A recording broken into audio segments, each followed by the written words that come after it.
Assalamualaikum dan salam sejahtera. Saya Najib Arif langsung dari World Trade Center Kuala Lumpur dan ini adalah cerita kita paparkan kepada penonton Astro Awani bagaimana rakan-rakan setugas kami dan juga warga kerja Astro Awani mengumpul bahan berita. Kali ini kami nak terus saja ke Kedah kerana Kedah ini antara negeri yang terkesan dengan bencana banjir pada tahun ini disebabkan oleh musim tengkujuh dan juga hujan yang turun secara lebat dan juga berterusan, dan kita nak bersama dengan wakil Astro Awani di Kedah, Abdul Hadi Awang yang bersedia pada ketika ini.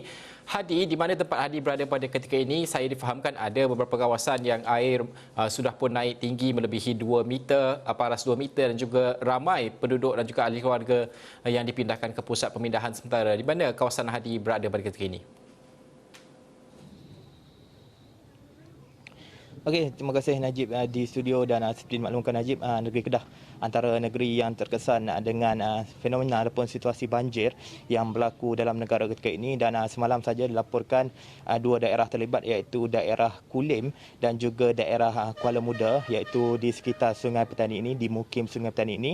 Dan mukim yang terjejas teruk seperti di Kulim adalah di sekitar kawasan Hospital Kulim, mana seperti yang saya laporkan semalam, kemah sementara yang menempatkan untuk menjalani ujian saringan COVID-19 di Hospital Kulim itu dinaiki air sehingga menenggelami beberapa peralatan-peralatan kecil yang berada di situ, yang disebabkan oleh sistem peparitan di Hospital Kulim berkenaan. Dan di daerah Kuala Muda ini sudah pastinya daerah yang paling terjejas teruk. Dikhabarkan 4 ataupun 5 kampung yang ditenggelami air adalah kampung-kampung yang berada di dalam mukim Sungai Petani ini sendiri. Dan seperti dimaklumkan, pagi tadi saya ada membuat tinjauan di sekitar ini bagi melihat sendiri bagaimana penduduk bersusah payah mencuci kesan-kesan banjir yang dimaklumkan banjir terteruk di Kampung Raja Wat Siam ini, di mukim Sungai Petani ini, Kampung Raja Wat Siam, selepas tahun 2017, manakan banjir yang berlaku tahun ini didatangi bersama dengan lumpur-lumpur ataupun orang Sungai Petani panggil selut, yang datang sekali dan menyukarkan proses membersihkan rumah. Dan untuk mengetahui bagaimana proses-proses itu dijalankan dan barangan yang dimaklumkan berbagai barangan rosak tadi, kita bersama dengan salah seorang penduduk sini, iaitu Encik Syahril. Dan Encik Syahril, kita boleh ceritakan secara terperinci mengenai macam mana bila hujan turun petang semalam dan macam mana mengakibatkan air yang dikhabarkan naik sehingga ke paras pinggang, Encik Syahril. Hujan turun kemarin dalam pukul 3 lebih. Lepas tu memang cukup lebat lah. Kemudian ia datangi dengan banjir yang cukup cepat lah. Memang ia berlaku dengan cukup begitu cepat sekali dia punya ni, sebab kami pun tak sempat nak angkat barang apa semua. Ada yang punya ni memang mesin basuh dengan barang elektrik lain kebanyakannya dah rosak. Memang tak boleh pakai langsung dia punya ni. Ini adalah mungkin banjir yang terburuk daripada tahun 2017, boleh dikatakan tahun ni banjir yang paling buruk sekali berlaku pada kemarin lah. Hari ni kami terpaksa kena cuci dia punya ni. Memang boleh dikatakan lumpur cukup banyak lah dia punya ni, terpaksa kena guna air yang banyak untuk cucikan rumah.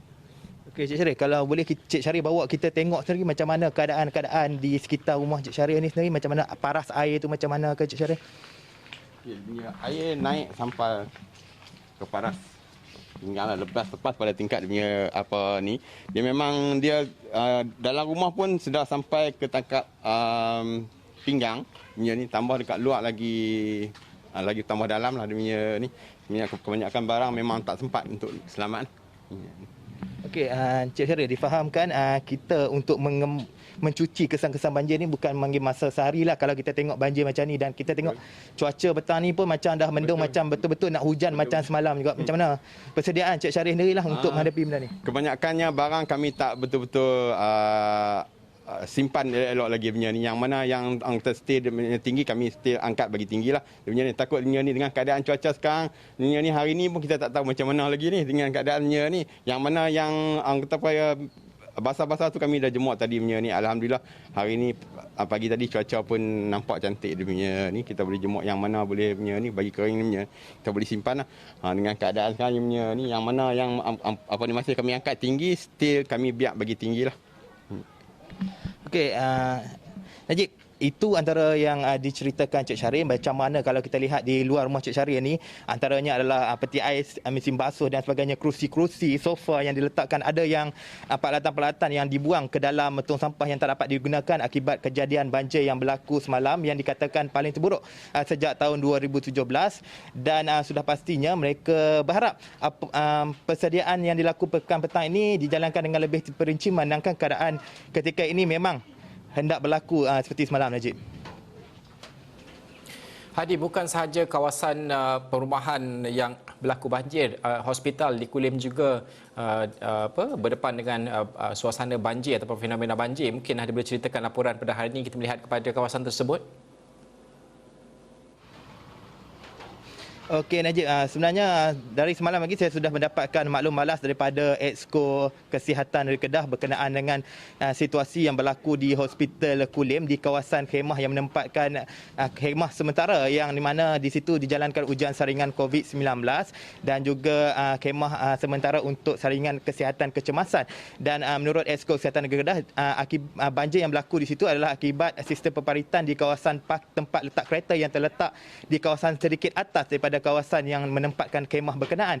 Dan menurut beliau, perkara tersebut sudah dicadangkan dalam mesyuarat dalam lawatan beliau ke Hospital Kulim sebelum ini, dan tindakan lanjut masih belum dijalankan oleh pihak-pihak tertentu, dan jelasnya beliau berharap perkara ini dapat diselesaikan dengan baik. Dan menurut Pengarah Kesihatan Negeri Kedah, Dr. Fikri Ujang juga ada memberi satu kenyataan semalam ketika dihubungi kita Esrawani, dan beliau maklumkan bahawa kawasan berkenaan sudah boleh digunakan sepenuhnya selepas proses pembersihan dilakukan di kawasan sekitar, terutama membabitkan kawasan-kawasan yang dijalankan ujian COVID-19.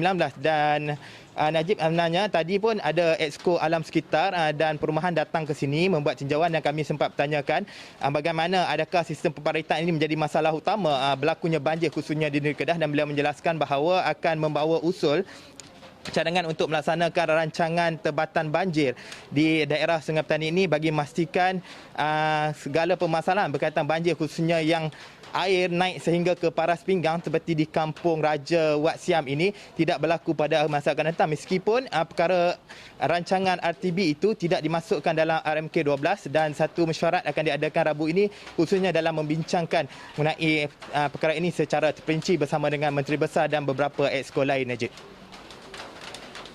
Adakah keadaan banjir pada tahun ini di Kedah ini adakah sama ataupun lebih teruk berbanding dengan tahun-tahun yang sebelum ini yang pernah disaksikan oleh negeri Kedah sendiri? Okey Najib, sepanjang 2-3 tahun saya membuat liputan mengenai banjir di negeri Kedah ini khususnya. Jika sebelum-sebelum ini bulan 9, 10, 11 ini banjir kebiasaannya akan berlaku di satu daerah iaitu daerah Baling. Memang daerah tersebut akan terjejas teruk akibat apa yang berlaku apabila air sedikit saja naik, hujan sedikit saja lebat, air terus akan memasuki rumah penduduk. Dan tahun ini masih belum ada kejadian di Baling selepas dikabarkan ada pembinaan RTB dan didalamkan kawasan sungai di situ. Dan banjir untuk tahun ini berubah ke daerah mukim-mukim lain di daerah Kuala Muda dan juga mukim di Kulim. Dan ketika ini Najib, kalau kita boleh dengar, hujan sudah mulai turun di kawasan ini, tapi dikabarkan tidaklah selebat semalam, dan sudah pastinya perkara ini amat merisaukan penduduk-penduduk sekini. Dan jika kita nak maklumkan mengenai banjir ini juga, penduduk di kampung ini mengesahkan bahawa ini adalah yang terteruk pernah berlaku sejak tahun 2017. Selepas pada tahun 2017 itu masalah yang sama, iaitu masalah peparitan dan juga air pasang besar terjadi. Namun ianya tidak naik sekali dengan lumpur-lumpur yang membawa air-air itu. Namun kali ini air terbabit membawa lumpur masuk ke rumah penduduk sekaligus menjejaskan proses untuk membersihkan rumah penduduk secara proaktif ataupun lebih terperinci, Najib. Adakah kenaikan air berserta dengan lumpur itu berlaku dengan begitu pantas? Adakah penduduk sempat menyelamatkan barang-barang keluar dan juga menyelamatkan diri dan sebagainya? Okey Najib, itu sekejap saya akan bertanyakan Cik Syahrir sekali lagi macam mana proses, macam mana air yang lumpur itu masuk dengan pantas. Adakah Cik Syahrir sedar sebelum itu air akan naik sebagainya, Cik Syahrir? memang sedar naik terminal ni, tapi dia memang terlalu cepat, sebab kita nak angkat barang pun memang tak sempat. Angkat yang mana tu penting. Lepas tu barang-barang elektrik memang tak sempat nak angkat. Kalau seorang dua orang memang tak boleh sebab benda tu berat kan dia punya ni. At least punya apa ni banjir yang dia punya proses pembersihan tu dia kena menggunakan air yang banyak dia punya ni. Terpaksa menyental punya ni. Lepas tu kena hujan pula. Lepas tu kalau hujan pula petani kita pun tak tahu macam mana ni punya ni. Apa ni harap-harap tak berlaku lah seperti mana yang berlaku semalam. Okey, itu antara kesukarannya Najib yang diceritakan oleh Encik Syarif Najib. Hadi, cabaran lain bukan sahaja berdepan dengan fenomena ataupun bencana banjir itu sendiri, tetapi juga dalam keadaan normal baharu dan juga di Kedah juga kita melihat kepada mungkin penularan COVID-19 itu dalam konteks negeri Kedah. Bagaimana perpindahan penduduk yang terjejas ke PPS ini dan juga penduduk-penduduk yang mungkin tidak dipindahkan, bagaimana mereka masih lagi mengikuti SOP pada masa yang sama untuk bersihkan rumah dan sebagainya?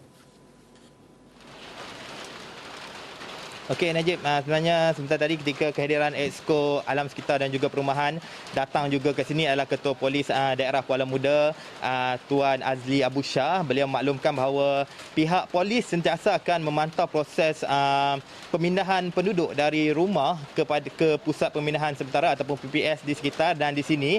Seperti yang kita buat tinjauan tadi, jika visual sempat tunjukkan, seperti yang kami buat tinjauan di PPS di salah sebuah masjid di Mukim Sungai Petani ini, menunjukkan bahawa susunan kemah itu disusun berjarak, iaitu berjarak 1 meter dengan kemah yang lain. Itu menandakan salah satu SOP baharu berbanding dengan kejadian banjir untuk menempatkan ataupun di pusat pemindahan sementara yang menempatkan mangsa-mangsa banjir sebelum ini di negeri Kedah khususnya.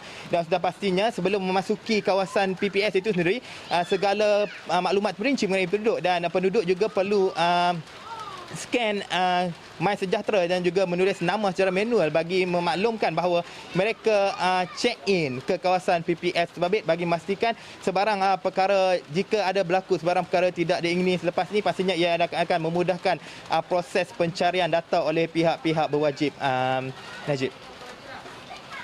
Okey, Hadi, terima kasih atas laporan dan juga perkembangan yang dibawakan oleh Hadi dan juga dikongsikan kepada Astro Awani. Sudah pasti saya percaya seluruh rakyat Malaysia juga mendoakan kesejahteraan penduduk negeri Kedah, khususnya kawasan-kawasan yang terjejas dengan fenomena banjir pada kali ini. Ini adalah dugaan yang bertimpa selepas kita melihat penularan COVID-19 di seluruh negara. Kali ini fenomena banjir pula ini nyata memberikan kesukaran buat penduduk negeri Kedah, dan itu yang kita doakan semoga semuanya segera untuk beransur pulih dan juga keadaan kembali normal semula. Kita akan berhenti seketika. Selepas ini kita akan bawa seorang lagi rakan setugas untuk kita melihat bagaimanakah laporan yang disediakan berkaitan dengan Ob Benting.